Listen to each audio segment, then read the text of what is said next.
Okay, good morning. We are starting today on the bottom of Tes Amud Beis. We're going to do today Yud Amud Aleph. The Gemara at the end of Tes Amud Beis tells us as follows. We are at the 4 lines down from the bottom. 4 lines.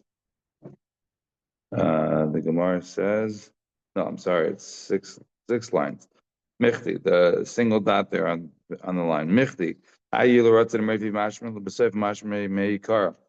we had just discussed that there are things that sound like they are not a part of Shemana Esrei, so therefore you're not really being semi gul to tefillah. We had talked about Hashem Sfasei Tiftach, we had talked about Ashkivenu, we have talked about Baruch Hashem L'Olam. Here we're discussing is the Zehir L'Ratzin and Merefi. So the Gemara says this Zehir L'Ratzin and Merefi. We know we say it where at the end of Shemana Esrei, but the Gemara is not sure. Michti Hayi L'Ratzin and Merefi. It could be at the end of the davening, could be at the beginning of the davening. Why do we say this? Let the words of my mouth should all be before Hashem. How do we know that we should say that at the end of the Shemana Esrei, as opposed to the Siyum Tefillah, as opposed to the beginning of the Shemana Esrei? Why not say in the beginning? Amud David El Parshiyas, since David HaMelech only said Yilaras and Mefi after the 18 Parshiyas, Lefikach Takina Rabban El Yudches Brachas. Therefore, David HaMelech was metaken and after the Yudches Brachas. If you're looking at Tehillim, if you have a sitter handy, if you open up at Tehillim, you will see that at the end of chapter 19. Starts out on the second well, Hashem stopping but Kel, right? We say that one, everyone knows that we say it on Shabbos. So what do we say at the end? So since it comes there after the end of the 18 Tehillim's first chapters of Tehillim, so we put it also at the end of our 18 benedictions at the end of Shemana Esrei. Now obviously you're going to say, one second, but we just said it's 19. That's in fact the next Gemara's question. Says the Gemara. You're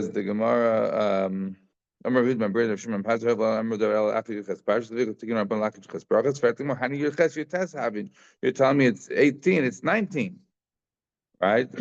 So what would be the simple answer? We have 19 brachas of Shemana Esrei, right? So the Yavitz explains, but we're trying to explain here before they created the bracha for the minim.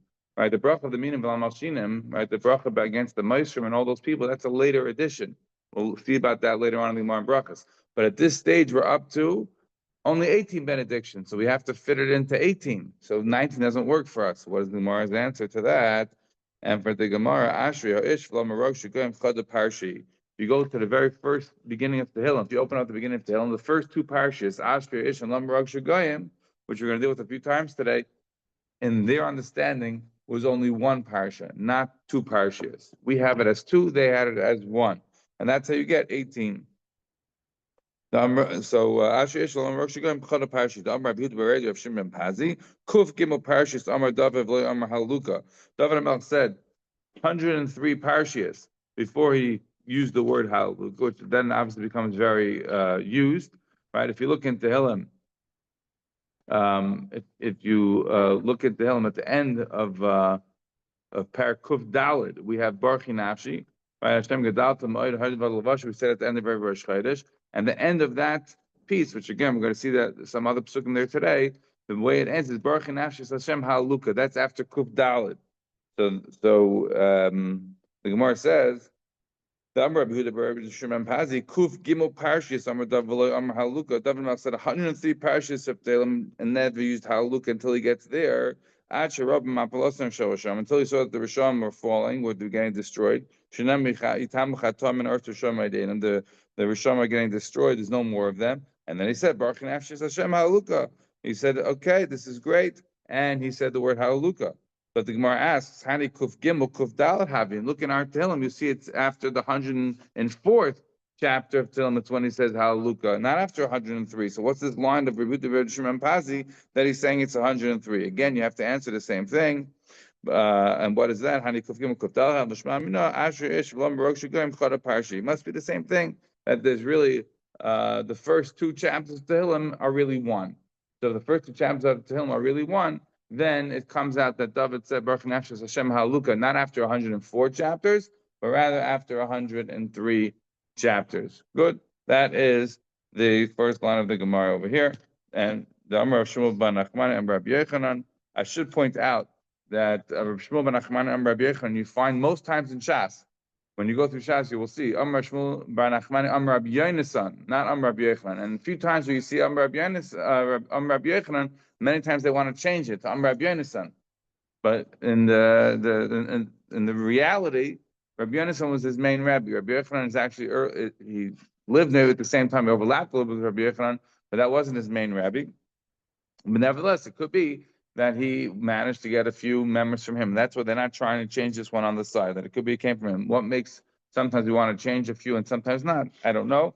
But this one we are saying definitely it's from Rabbi Yochanan and the Bach, and nobody else is like trying to say, no, it's Rabbi Yochanan. But normally in Shas, whenever you're going to find Shmuel Nachmani quoting, sometimes he doesn't quote, like the Gemara Megillah on Beis. I'm Shmuel Nachmani, he doesn't say B'Shem anybody. But usually when he's quoting, it's going to be B'Shem Rabbi Yochanan. Here it happens to be a unique place where it's B'Shem Rabbi Yochanan. Okay, continues the Gemara. Amar Shmuel ben Nachman and Rabbi Yochanan. Kol parsha she'isa chaviva al David. Any parsha of Tehillim that was especially treasured, especially dear to David HaMelech, pasach baba ashrei v'siyim baba ashrei. He would open it up with ashrei and end it off with ashrei. For example, look at the beginning of Tehillim, pasach ba ashrei. By the very beginning of Tehillim, it says, "D'chsiv ashrei ish v'siyim ba ashrei d'chsiv ashrei kol chaysei bay." What does this mean? So if you look again, the beginning of Tehillim, look at Parak Aleph, the way it opens up. Tehillim is Asher Ish Asher Lo Halach B'Atzas V'Shoim V'Derech Hatam Lo Yamad, right? Of Moshe V'Leitzim Lo Yashav Kim Saras Hashem Cheftzai, and then it ends Asher Kol Chaysei Bay. What do you mean Asher Kol Chaysei Bay? There's no Asher Kol Chaysei Bay in Parak Aleph. You look at the end of Parak Beis of Lamarok Shugayim, the way it ends. The pasuk ends that Nashku bar penyanaf v'soivdu derech yivar kimat apai ashrei kol chaysei bay.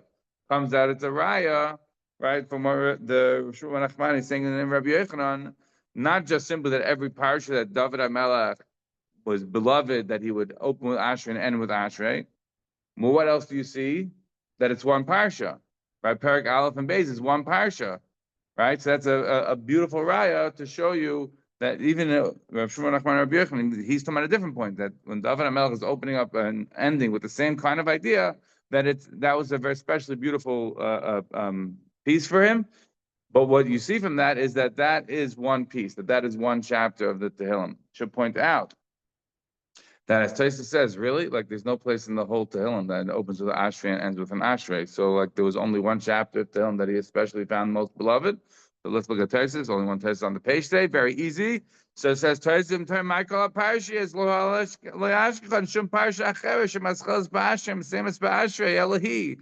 Like this is the vada of Shmuel Nachmani. He's telling us that David HaMelech really only specifically loved the first chapter of Tehillim.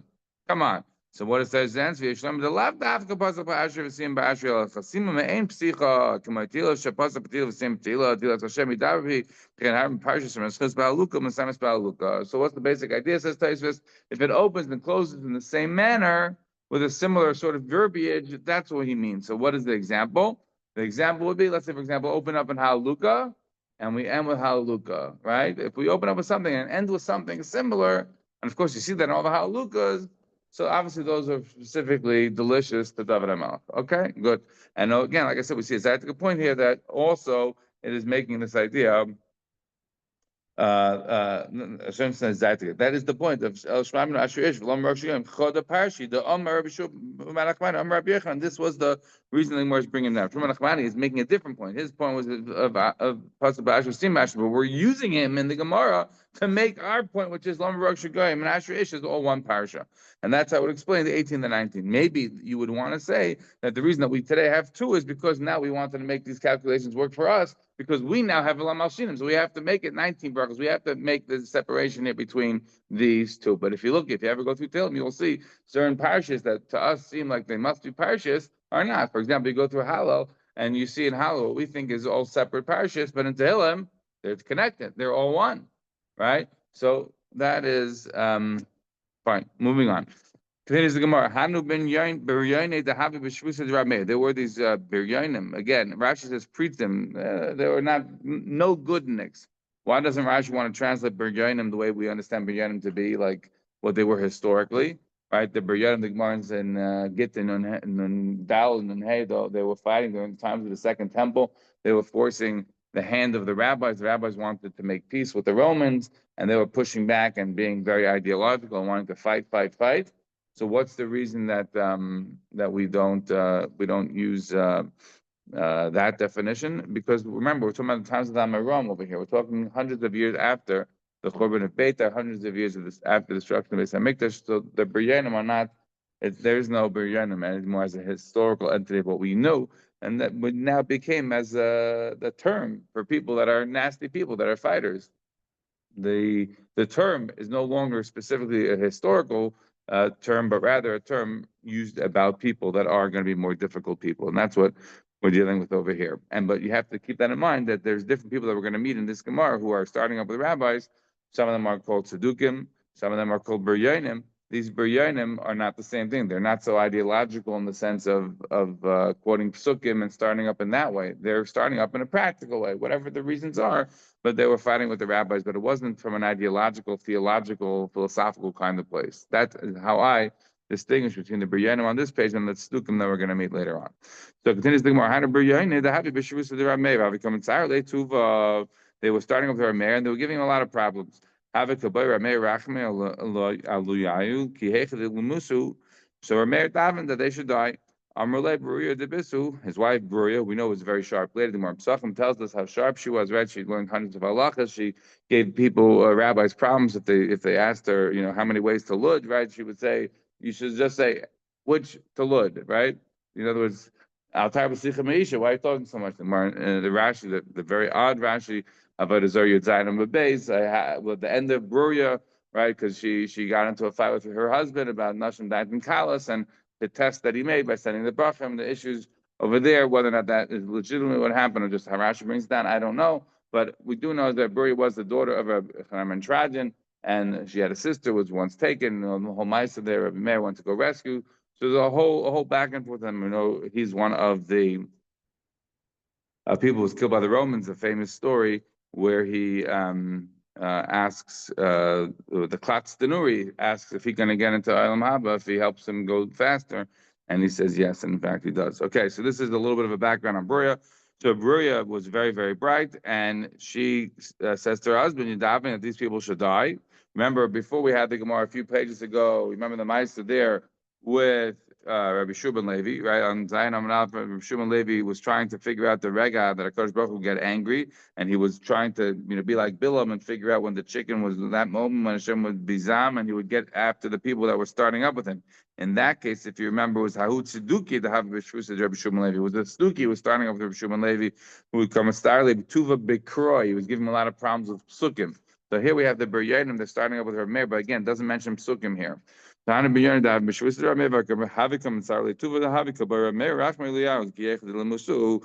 is davening that they should die. What is your logic? What are you trying to get them to die? Because you think in the pasuk it says that you should get rid of sinners. Doesn't say actually the sinners.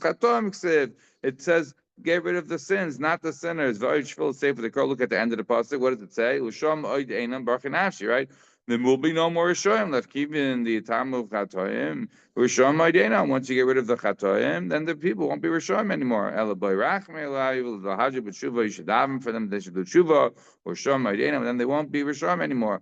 Boy Rachme Elayu, Hajj B'Tshuva. So in fact, he davened for them, and they did Tshuva. And that's happily ever after for this story. Okay, continues the Gemara. Amalehu Tzeduki Lebruya. So there was a Tzeduki that said to Bruya, Ksiv Rani Akara Lo Yolada. So remember, the Tzedukim, they're starting up with Psukim. Right. So here's another example. The Tzeduki is coming to, in this case, Bruya, and asking her a question based upon a pasuk. Again, Bruya, being who she was, could answer.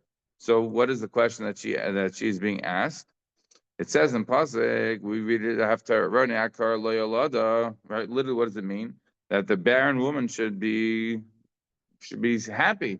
She should be singing. Lo Yolada, because she didn't give birth. What does it mean? Mishum deloy running. Because she's barren, she's not having children. She should be happy. Like what does this mean? The Amrle Shatya, right? She tells him like you shaita, you silly person. Feel safe at the cross. Again, as Rashi points out, when it ever says shvil hashvil atzmachol seif hamikra, it means go to the end of the pasuk. Look, you have to look at the whole context. Don't ask me a question from a few words. You have to look at the whole thing. So what does it mean? Amrle Shatya shvil seif at the cross. Go to the end of the pasuk. Dichsiv ki rabin b'nei shemema mi b'nei bula marshem. You want to know what she's going to be happy? Because it says in the pasuk there that at the end of the day, the woman who was barren is going to end up even having more children than the woman who had children from the beginning. That's why she's going to be happy. Fine. Elo mayakar loyolad. But what does it mean ultimately in the beginning of the pasuk when it says rani akar loyolad? And if we sort of just look at those words, what does it mean that the barren woman who didn't have children is going to be happy? What does it mean? She says, I can answer that just alone. Rani Knesset Yisrael Shedem Ishakara. The barren woman can be referring to the house of Israel, the Jewish people themselves. That what? That they are like a barren woman, that hasn't given birth. They haven't given birth to children that are going to go to hell like you. That is to say, that's why running akar le'olad. Why is the barren woman happy? The barren woman is Knesset Israel. Why are they happy? Because they haven't had children like yourself who are going to go to Gehenna. Obviously, this guy is born. He is going to Gehenna. Okay, but the basic idea is that there aren't many of you. Because there aren't many of you, therefore the akar is going to be very happy. This is her way to rate Simon back, that you have the partial understanding, of course, run akar because Rabbi Meir is going to end up being a lot of children. But just if you want to look at that, we're going to also say that run akar is happy because they didn't have children, too many that are going to go to Gehenna like yourself. Okay. We'll see that again later on in this Gemara about not having children and that being either something that was justifiable or not. Fine, but before we get there, we got a few more things to cover. So continues the Gemara. Whenever I see Gemara something like this, that it's Tzeduki saying to Rabavo, Ksiv Mizmo Dab Avachim Shalom Benoi, asking a kasha to Rabavo, I think about the Gemara. The Gemara tells us Avodah Zarah on Dalet Amnaf and Avodah Zarah. The Gemara mentions the whole Ma'isa. Rabavo was the chief rabbi of Caesarea, and Rabavo wanted to make sure that Rav Safra, who was new to town, that he also got off from the taxes, because the rabbis got off from taxes, and so therefore it was subsidized living for the rabbis. So the Gemara says up there, he got Rav Safra off from the taxes, and Rav Safra was, having a nice life. And one day, some person comes over to Rav Safra and asks him a kash in the pasuk, and Rav Safra doesn't know the answer.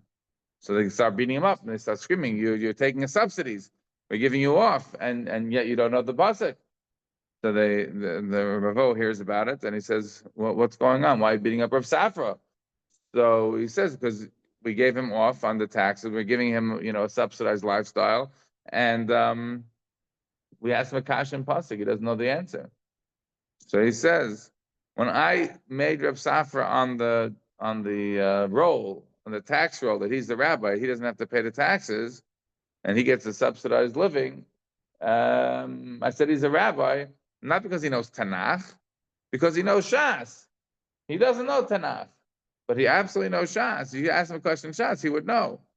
So they said, but Rabbi Avod, but you know Tanakh. Just because I have to deal with people like you. Because he's the chief rabbi of Caesarea. Caesarea was a very, very Roman town, right? It's built by the Romans, Caesarea after Caesar, and it was very assimilated. It wasn't a very religious place. So therefore, for Ravo, he had to know Tanakh, he had to know these kind of things, because he had to respond to the theological questions that he got from people in those days. But Risafra was an old style learning. He didn't have to know these things. He had to know the core. So he knew the Shas, but Tanakh wasn't his thing. This becomes part of a much wider topic of which rabbis in Tanakh and which they're not, which I'm not getting into right now. So anyhow, so Tzeduki asked Bavo, Ksiv Mizmer Adav Bevarchem Ne'av Shalom B'nai. It says in the beginning there in Tehillim that David is writing a song of psalms, of praise, when he was running away from Avshalom, right? Everybody remembers.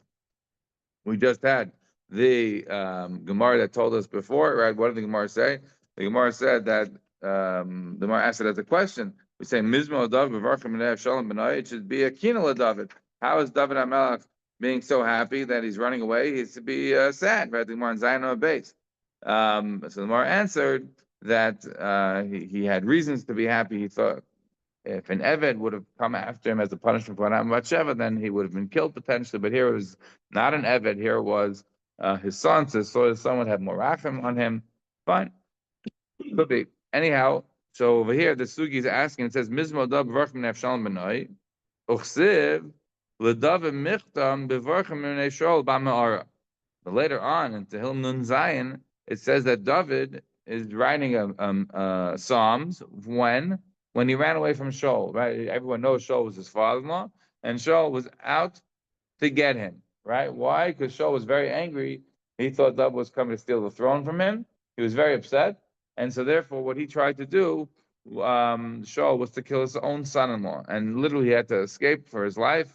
He ended up getting some food and provisions, right? He got from Noiv, Yerakainim, and Shaul went after him, went out and killed the whole place. And then he went to go hide in a place, and Shaul came there, right? In Ziph, he went to various places. He was hiding. He had to take his parents, put them in hiding, and probably got killed in Moab.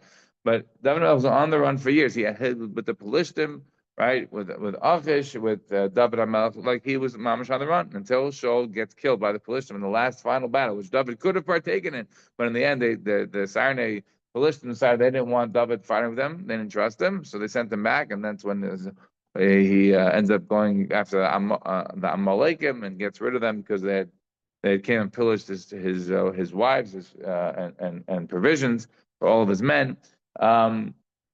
So aside from that time where David HaMelech, so David HaMelech was on the run for many years from Shaul, and we're saying here until Nun Zayin that he's writing about a Miftam when he ran away from Shaul and was hiding in a cave. You may remember there was 2 times when he had Shaul mamish at his mercy. Once was in a cave, right, where Shaul came in to urinate, and he literally could have killed him. And instead, David cut off the piece of his coat, and he felt very bad that he had been pagim in the honor of the king. How could he do that? And he was very upset about that, which is unbelievable. This man is after your life, and you're upset that you cut his coat. It's unbelievable kind of a madrega.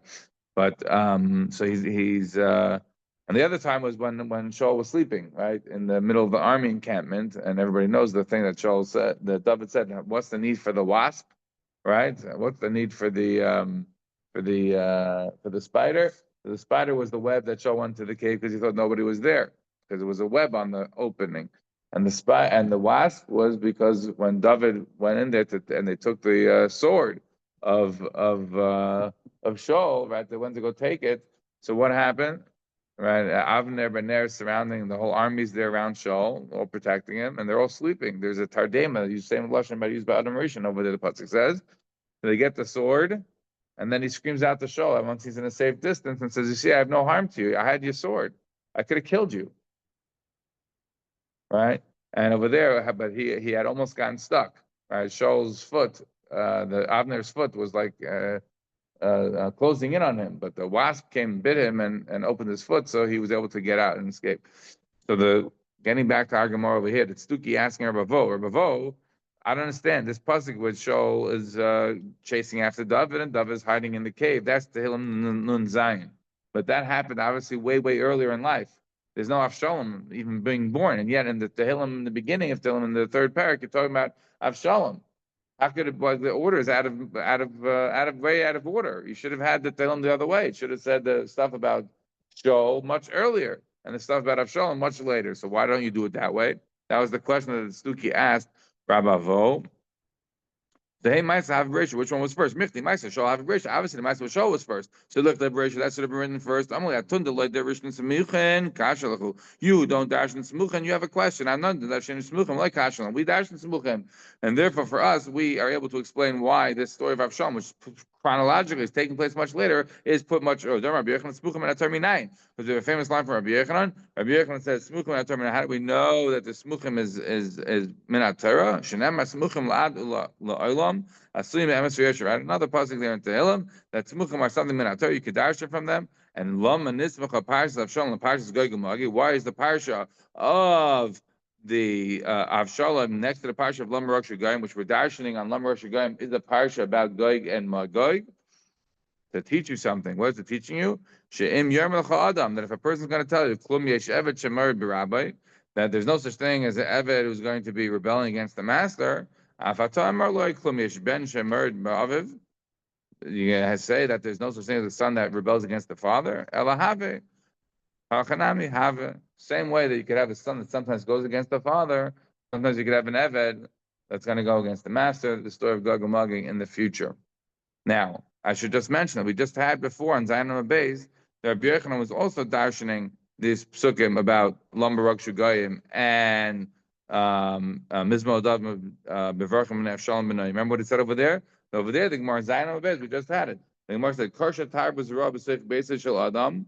It's worse to have a fight in the home, even worse than the battle of Gog and Magog. What was the vart? And it said Hashem Rabu Tzarei, Rabim Kamalai. But by Mechamas Gog and Magog, by Lam Rok Shagam, it said Lam Rok Shagam Lum Yagurik. Vilum Rabu Tzarei likes it, but it didn't have the extra additional aspect of Mar Rabu Tzarei. That was only in the home fight. That means the home fight is even worse than the eventual battles of Gog and Magog. So you see, Rabbi Yochanan is darshaning the same exact point, which is the connection of this kapitel Beis and Telem and kapitel Gimel and Telem in two different ways, on two different Gemaras.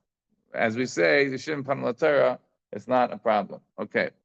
Rabbi Yochanan a new mimer. Rabbi Yochanan says the name of Shem Nichai. Might have said Pia Pasuk B'Chachma Seres Chas Alishon. What does it mean when we say Pia Pasuk B'Chachma Seres Chas Alishon? As we know, most of Eishes Chayil don't tell us to your wife, right? But Eishes Chayil, even though we sing it to the wives, which is a relatively new invention on Friday nights, but in the way the rabbis understood it was talking about Torah. That said, the end, as the Maharsha points out over here, the end of it, is not just about Torah, it has to be about something else. So the Gemara wants to know, when it says, when the mouth is open in wisdom, and there's a Torah chesed on her tongue, what does it mean? Can I get me? What was Shlomo talking about in the Mishnah when he said over this thing?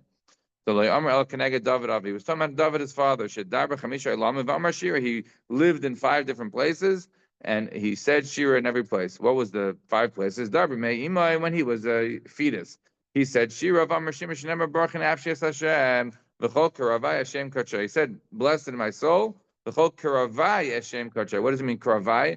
The karavai is the inside. So when he was inside, meaning inside his mother, he said Shira. When he got out into the world and he saw the heavenly constellations, he also said Shira. Baruch Hashem, Baruch Hashem Malachav Gibari Kerech Devari.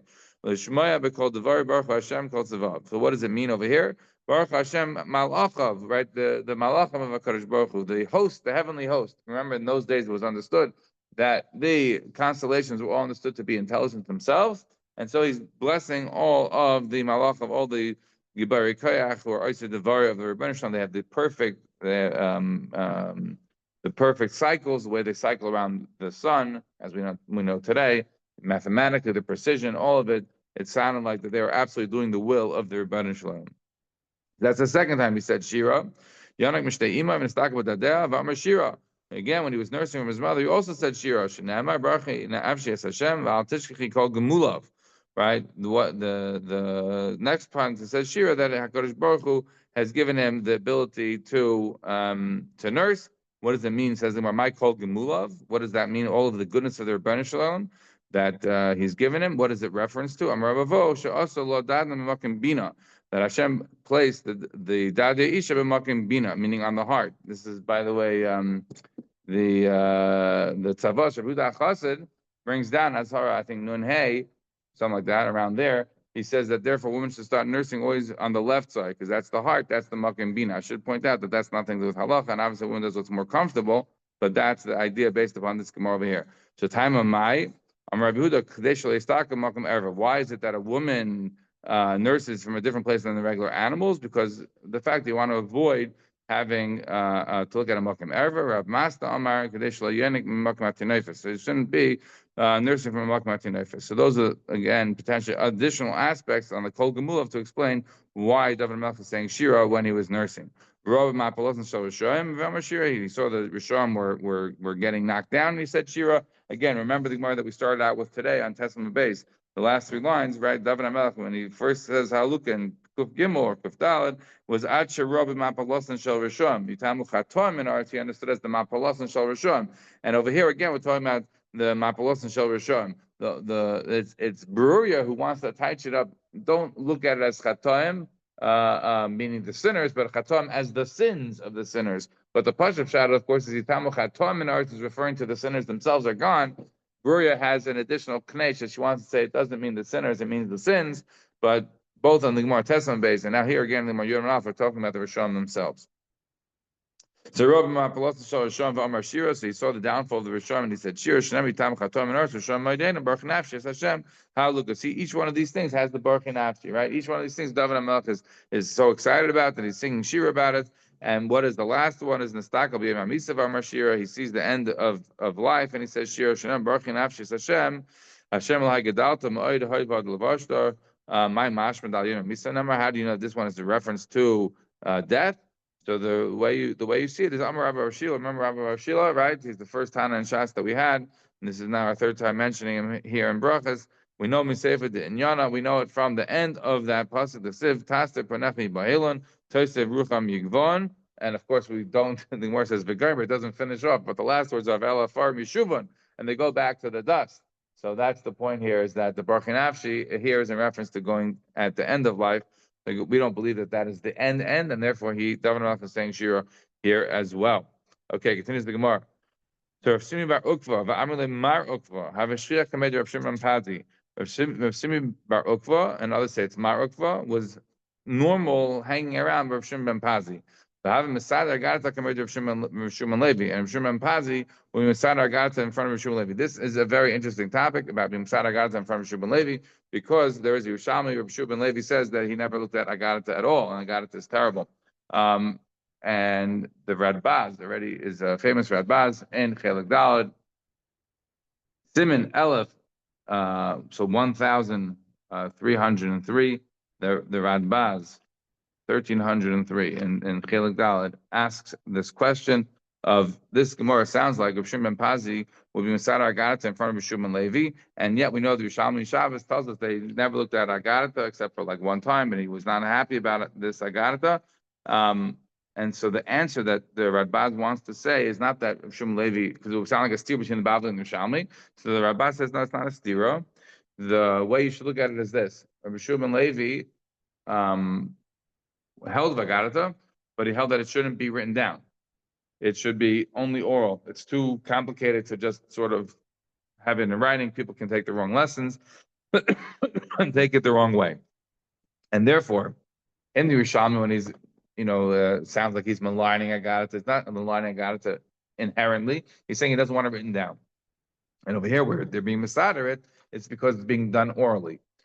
The one issue, and the Rabbaz himself, is very clear and blunt about it. It is a problem. Is we're going to have a Gemara in Brachos later on. If you look quickly, the Gemara in Brachos is on Chav Gimel Manaf on the bottom.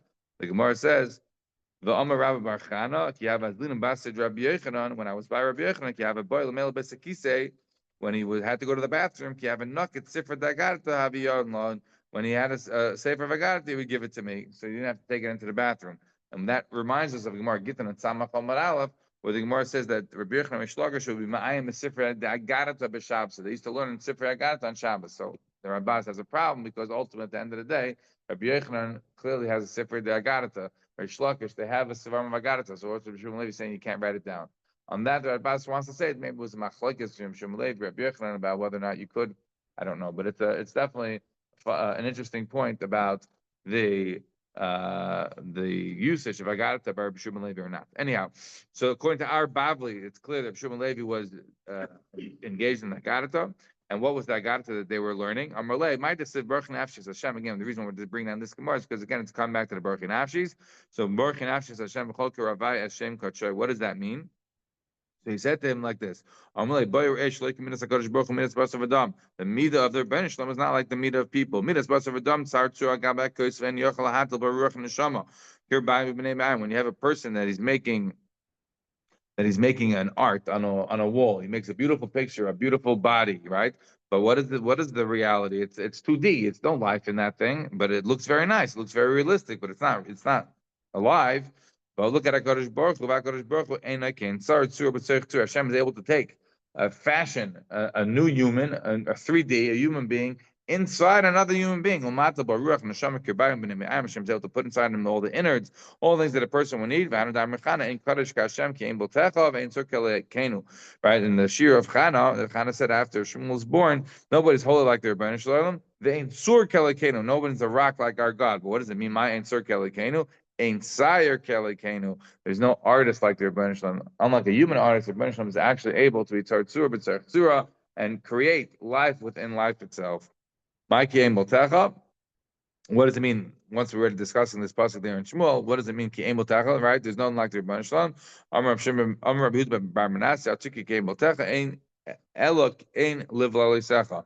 The way you should read it is that not consuming you. What does it mean? Not consuming you. Ki ein botecha. What does it mean? The Rebbeinu Shalom is not going to consume you. What does that mean? Shloi kemidas hakadosh baruch hu midas basar v'dam. God is not like humans. What in what sense? Midas basar v'dam. I say most human beings, when they create something, the thing that they create, meaning future human beings, will outlast them, will outlive them. However, HaKadosh Baruch Hu created humans, but ultimately He will outlast all of us. He says, this is what, he doesn't like it. What he wants to tell you is, this is what I mean to say to you. This, all these Baruch Nafshis that we just discussed, that we said, all the different times that David HaMelech said Shira, he has a different idea. What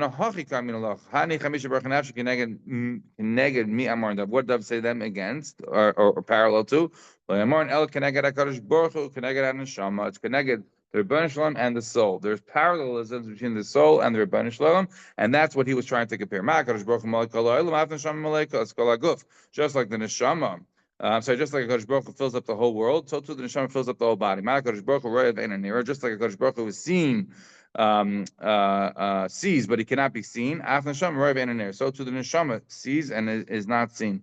Kodesh Baruch Hu zonas kol kula af neshama zonas kol aguf. Just like Kodesh Baruch Hu sustains the whole world, so too the neshama sustains the whole body. Obviously, the neshama is gone, life ceases to exist. Kodesh Baruch Hu tar, af neshama tar. Just like Kodesh Baruch Hu is pure, so too the neshama is tar.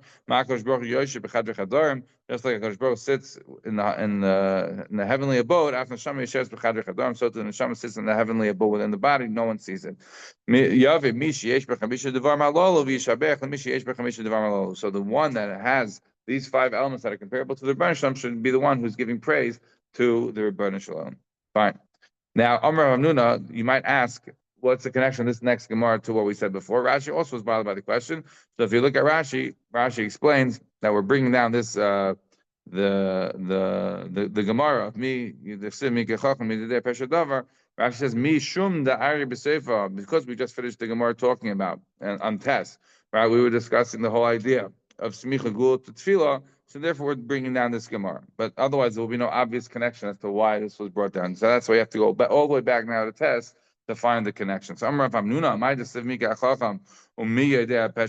what does it mean in Pasuk when it says who's like the wise one who is able to interpret something? Who is like the Rebbeinu was able to make a pshar, a compromise between two tzaddikim, between Chizkiyahu and Yeshayahu. Chizkiyahu Amar Lesi Yeshayahu Gabai. Chizkiyahu said, let Yeshaya come to visit me, right? When Chizkiyahu got sick.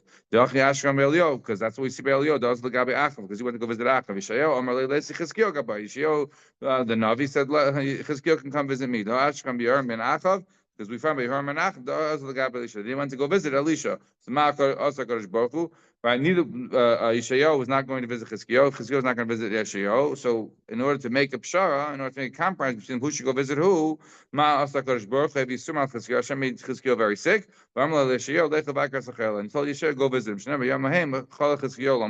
Chizkiyahu was about to die. Yeshayahu ben Amoitz, and Yeshayahu went to go visit him. The Navi v'Yomer, and he said to him, Hashem tzvagas tzavle b'secha. You're going to die. What does it mean you're going to die? You're not going to live. You're going to be dead in this world and in the next. Why am I getting so punished? I'm a good guy. Because you didn't do peru urvu. Again, is that a punishment for not doing peru that you die? We'll have to leave that on the side. He says, I didn't have children, says Chizkiyahu, because I saw I'm not going to have children that are going to be roy. They're going to be bad. He ended up having a son called Menashe. It was terrible, terrible. What right do you have to be treading in the secrets of their brother's son? The fact that you know you're going to have a bad child doesn't give you the right not to have a child. You have to do what you have to do. Could be that this is a riot that when it comes to certain mitzvahs, you have to do them, even though maybe there's going to be bad consequences. Hashem will do whatever he has to take care of. So he says, let me marry your daughter. After the maybe between your schos and my schos, together we'll be able to have a child that will be good, and therefore maybe we'll go against the Xer. Nope, there's already Xer against you, and therefore I'm not giving you my daughter. Say, leave, you're done. I don't want to hear any more from you. Because so I know from David HaMelech, famous song, even if you have a sharp sword against your neck, nevertheless, do not stop hoping for Rachman. It's possible that you can always get Rachman. Again, Rabbi Yochanan Lezer Dami Tavai, we've had this already before, and even though Rabbi Lezer is a student of Rabbi Yochanan, right? They're going to kill me. Should I not hope? No, you can always have hope, even at the last moments. No, you can have hope. So I wanted to mention a couple of seconds that we have. So there's a Medrash Rabbah here in last week's Parsha Kaisar, in Siman Samach, where the Parsha Samach, where the Medrash Rabbah talks about a similar situation that happened with Pinchas and Yiftach. Pinchas and Yiftach, after wouldn't come visit each other. And remember, Yiftach had made a nether that his daughter, that whoever came out of his house first, after if he won the battle, he would check, and ended up being his daughter, and he didn't know what to do. The heter of Nadar is Parch Ma'avir, so what should he do? He had no way out. And Pinchas, he wasn't visiting. Pinchas would come to visit him. Pinchas didn't go to him. His daughter ends up dying, and according to the marriage, they're both punished. Pinchas loses his stature, and Yiftach falls. His body is always falling and buried. Last thing, we have to do this because this is amazing and it relates to the other part that I've told you before, that there are Gemaras. You have to remember the mimer of the Gemara is the mimer here. So this thing about Chizkiyahu not having kids and therefore being punished for that, and Yeshayahu telling him, what right do you have to be thinking about the secrets of the birds? What right do you have to be treading in the secrets of God? Listen to this amazing Gemara in Sanhedrin Kuf Daled. The Gemara says as follows. The Gemara says that somebody who has goyim come to eat by his table, the Amar Chizkiyahu comes whoever has a goyim come to visit his house and eat by them, and he helps them, serves them and all that, he's going to cause goals for his children. And Shenemar, because they have a pasuk, it says etc. And where's this coming from? It's this coming from Vayisamach Aleim Chizkiyahu. Vayam is called Beis Neksa. Because Chizkiyahu HaMelech opened up the doors. I can't get into it now. We have no time. He opened up the doors and let in the Assyrians. He tried to pay them homage and give them good. And so what we are learning out is this literally exact point that a person not supposed to be inviting Avdi to come to his house. Who's the mimer of that man? Who's the mimer? Chizkiyahu. Who we're learning out from? Chizkiyahu HaMelech. And then now it gives you a totally new understanding of this Gemara. That the Bahadik Kishad Rahman Alamalach, we had understood in a Pasha way that you're having a son Menashe, so you have no right so you're upset that you're going to be having bad child, so you don't have children. Now think about it this way. Bahadik Kishad Rahman Alamalach, says Rabbi Magolis, and then Tzitzi he says, this idea of Chizkiyahu not having kids, you have caused this on yourself. What you have done is you've decided to go into the head of the Rebbeinu Shalom and decide your real politik without using the Navi to tell you how to do it, how to manage what's going on in the world. You're doing your own thing. You're opening up the doors of the Heichal. You're letting in the Goyim inside. So that's why you're going to have all the punishments that you end up with having a child like Menashe. It wasn't just simply you had a bad child. You brought it on yourself. You invited the Goyim in. And therefore, Goyim goes to when you're going to cause yourself a bad situation. Have a wonderful day.